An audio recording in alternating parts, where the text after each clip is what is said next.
No NBA for the next 6 days, but I still have a 4-man in the MLB as well as another 4-man in the NHL. So let's go over that right after a recap last night's picks.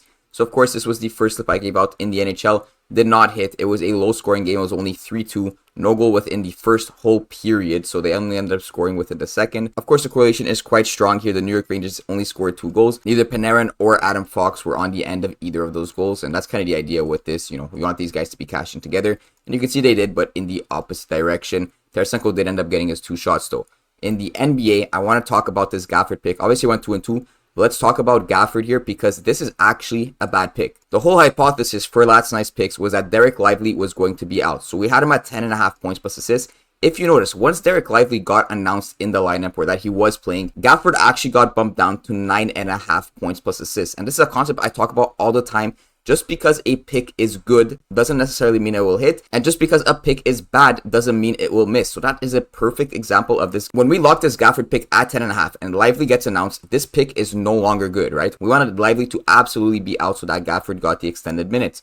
But in this case, at the 9.5, we lost value. It's called closing line value. If on Prizepicks or a sportsbook in general, if you're grabbing the more at 10.5 and that line gets bumped to 10 throughout the day, well, you're losing out on a half point of value, and in the long run, you're going to be down making plays like that. So that is why this Gafford pick, despite the fact that it actually hit, was a bad pick after Lively got announced. I talk about this concept because oftentimes I do take props in the videos where they either get bumped in our favor or they get completely ripped off the board. But that same night, they might not necessarily hit. That doesn't necessarily mean it was a bad pick. It just means it didn't work that particular night. In the long run, the more often you're beating these closing lines, so getting these half points of value, these full points of values, or even if your prop is completely taken off the board, that is when you know you are making good sports bets, especially on Prizepicks. Essentially, as more data and info is coming in on those lines, at tip-off, if you have a better line than what is shown on the sportsbook, you know you have locked in some value, and I'm going to go over some concepts in this video right now. So let's go to the NHL and make a slip. It did not hit last night, guys, but this is probably the best thing you could do in the playoffs tonight. Unfortunately, we don't have a goal in first 10 minutes. We have a goal in first 9 minutes, and I'll show you why it's okay to take this at 9 minutes rather than 10 in this Edmonton versus Dallas series. And of course, I'm not just going to take this one prop. I'm going to be stacking it up with some other players that are going to correlate with this prop. And of course, we have to take Connor McDavid on his over 1.5 points. Unfortunately, Prizepicks is being pretty stingy. If you go over the assists, normally I would take Ryan Nugent-Hopkins on his over assists. It's nowhere to be seen tonight. So we only have Connor McDavid on his over points. But there's another player that you could stack him up with, and that's going to be Zach Hyman on his over 3.5 shots on goal. Now, this is not as correlated as Ryan Nugent-Hopkins' assists with Connor McDavid points, which is what we've been taking for the past 3 games. But it's still decent enough. These guys are line mates, and if Connor McDavid is getting points, Zach Hyman's a good scorer on Edmonton, and you'll see oftentimes that Connor McDavid will be assisting a Zach Hyman goal. Of course, that's also going to count as a shot on goal. Just to show you a little visual representation between, how correlated these guys are, if I show Zach Hyman's game logs, he's hit this in the past 4 to 5. In the one game he didn't hit it was this middle one right here. And you're going to see something similar with Connor McDavid. He's hit it in every game except this first and the third. So in the past 4 to 5 games, these guys have hit within the same direction. And like I said, it makes sense, especially because these guys are on the same power play line too. They're on the same main line. There's a lot of time these guys are playing together. So if Zach Hyman is ripping shots, he's probably scoring. And Connor McDavid is going to be on the end of some of those goals. And just to show you here, Connor McDavid at the center position with Zach Hyman on the right wing. That is their main line. And then you could even go down to the power play units. Similar concept. They're in that triangle together. So that's why I'd always take like Ryan Nugent-Hopkins with Connor McDavid. Because it's often in hockey you're playing within triangles like this. So it makes sense that Connor McDavid is passing to Hyman. Hyman is shooting and scoring. Things like that happen quite often in the NHL. And it doesn't even stop there because I do have stats within the regular season. And in 32 games, 13 of those times when Connor McDavid went over his points, Zach Hyman also went over his shots. So to show you mathematically here, 13 out of 32 times, so 40.6% of the time, when one went over, the other one went over. That is a crazy number to see. Obviously, a very low sample size, only about 30 games, but it just goes to show that these guys do have some sort of association with each other. And I even showed you, even in the playoffs, it still pays off. Now, it gets even better because, of course, these guys are correlated with the goal allowed in the first 9 minutes. A point is a goal or an assist. So the only way Connor McDavid could get a point is if there is a goal. Ideally, that goal is happening within the first 9 minutes. So you get at least a Connor McDavid point, and you'd get a goal within the first 9 minutes. You could get that cash together, assuming Edmonton is the one scoring within this first 10. Of course, either team could score, especially if Edmonton is scoring, get these two props cashing together. Now, let's take a look at the juice. Of course, this is always the most important thing to see. So you're going to see in the first 10 minutes, minus 160 on the over, plus 120 on the under. We could go and devig this, essentially taking out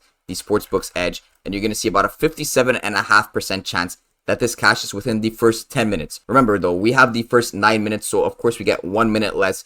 I think it's worth taking. We've been taking the Rangers versus Florida here at the first 10 minutes. These guys are normally minus 140 juice towards the over. We have minus 160 at the first 10 minutes. So if you were to extrapolate the bit, you'd probably have minus 140 to go over in the first 9 minutes. I still think this is okay to take. And in the 4 games this series, this has hit 3 out of 4 times. So I'm okay with taking the 1 minute nerf. This is a sort of a higher pace series. We could even check the NHL here. This game total is set at 6. The Rangers is set at 5.5, so a bit higher pace on this Edmonton versus Dallas series. So that's the juice for the goals prop. Let's go check Connor McDavid's juice on Pinnacle here. You're going to see over 1.5 points is beautifully juiced towards the over. Minus 130, minus 102. Again, we could devig this. It's not crazy juice. You're going to see a 52.82% chance he goes over. But again, this is correlated with both Zach Hyman and correlated with the goals within the first 10 minutes. So, of course, it's okay to take together within this entry. Now, Zach Hyman, you're going to see his juice too, and you're going to notice the trend, minus 129 towards the over. So, we have 3 props that are all juiced towards the over and extremely correlated. Of course, we cashed a slip very similar to this just 2 days ago. We're hoping we could cash at least another 1 or 2 of these similar slips before the playoffs end. Unfortunately, I'm going to have to only make a 3-man with this specific lineup. I'm going to take a 4th man just as a random positive EV prop, because there's not much for us. I don't really like the Dallas players. I don't like Lupe Hintz on his over half a point. He's kind of 50-50 flat at that prop, and same thing for Miro Heiskanen here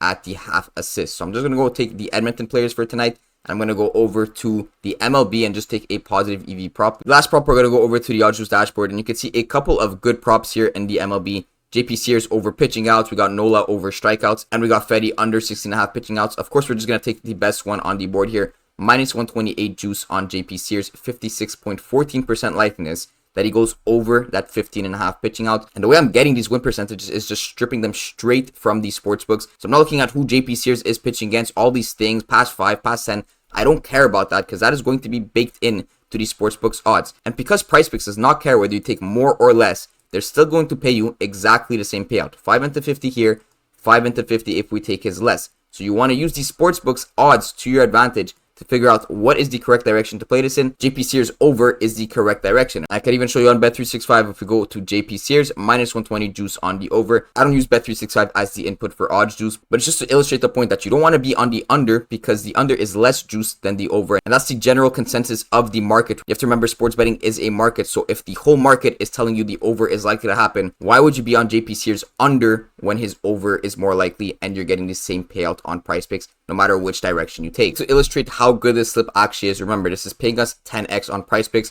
We put 100 on this, it turns into 1,000. If we go over to a sportsbook, I made the exact same slip here. Zach Hyman over shots, Connor McDavid over points, and over half a goal in the first 10 minutes. Once I add in JP Sears on the over 15.5 pitching outs, if I throw $100 on this, I'm only getting $780 in return. So by playing the same slip on Prizepicks, we're making $220 extra dollars, probably around 180, let's say, because we have the first 9 minutes. We have to consider that that's a bit less likely than the first 10 minutes, of course. So at least around $180 extra we're playing on Prizepicks. When you scale it up like that and you really notice that every single slip you could be making an extra $180, you see how it makes absolutely no sense to play this on a sportsbook, and it makes so much sense to play this on Prizepicks. Prizepicks is paying us too much to combine these 4 props together, and I just even want to show you with JP Sears, if we take his under pitching outs, you'll see they're paying us more here. They're paying $100 into 811 rather than 100 into 779. So why is that? Again, because they know JP Sears over is more likely to happen. So if you take the under, they're willing to give you more money because they know it's less likely to happen. You want to be thinking of pricing when you're taking these props. So I'm getting a better price on Prizepicks for these 4 props rather than any other sportsbook. Anyway, that is going to be the first slip. But like I said, JP Sears is too good of a prop. He might get bumped to 16. If he does, do not take that prop. Go with something else here. We got Nola on the over strikeouts, Fedde on the under pitching outs, or even Orlando on his under 1.5 hits plus runs plus RBI. So these are all good replacement picks if JP Sears does get bumped. So I was going to make 2 slips in this video, but the 2 players I wanted did get bumped. So I'm just going to leave you guys with that 1 slip as well as the replacement picks here if ever you need to use them. So good luck tonight in the NHL.